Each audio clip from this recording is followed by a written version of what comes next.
Con il governatore Zaia le immagini di Venezia, la grande alluvione, sono girate davvero in tutto il mondo. Qualche giorno fa, assieme all'assessore Bottaccin, ha sorvolato il territorio, anche l'Alta Marca. Qual è ad oggi la situazione? La situazione è pesante, visto e considerato che siamo davanti a una Venezia che è martoriata, per la quale ho chiesto lo stato di crisi e ho chiesto anche che il sindaco sia commissario. È una prima assoluta a livello nazionale, mai accaduto che un sindaco sia commissario. Questo l'ho voluto io e penso sia corretto così anche per l'operatività di Brugnaro e per i veneziani che hanno un loro interlocutore. Il resto del Veneto è martoriato, abbiamo la montagna con molti focolai. No? Iniziamo col dire che 50 cantieri di Vaia, quindi cantieri della tragedia dell'anno scorso, sono stati danneggiati dalla tragedia di quest'anno. C'è una roba che mai avremmo pensato.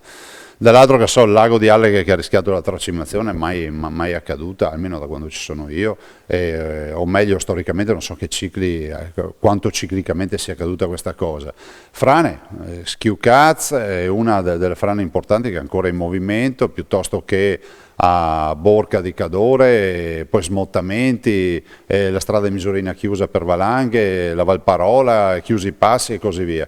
Poi a scendere nei territori, il Veneto orientale con grandi allegamenti, Teglio Veneto, San Michele, Gruaro, Porto Gruaro, e poi il litorale, da Bibbione a Barricata, che è l'ultima spiaggia che abbiamo visitato, che è oltre è nel Polesine, per risalire a Rosolina, Sottomarina, Jesolo, Caorle, Eraclea e Bibbione, come ho detto prima, spiagge martoriate.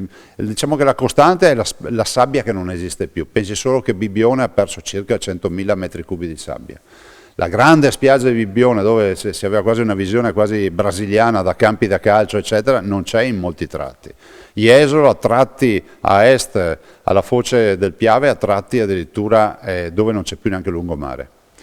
Tratti anche molto importanti. Il Cavallino è stato devastato, Caorle, Eraclea come dicevo, e poi ho visto un danno enorme nella Sacca di Scardovari, dove ci sono tutte le cavane dei pescatori, i pescatori professionisti, sono delle vere e proprie attività che coltivano appunto questo specchio d'acqua, coltivando ostriche, cozze e mitili. Ecco, in questa zona abbiamo su 70 cavane, sono degli edifici di 100 metri quadri, 80, 50 se ne sono andate volando letteralmente, cioè sollevate dal vento e portate da altre parti.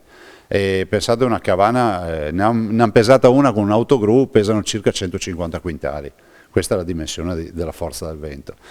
Stiamo lavorando, adesso cercheremo di stilare una lista dei danni, ovviamente anche qui stato di crisi, commissariamento, e andremo avanti ancora chiedendo soldi a livello nazionale, questo lo si può fare.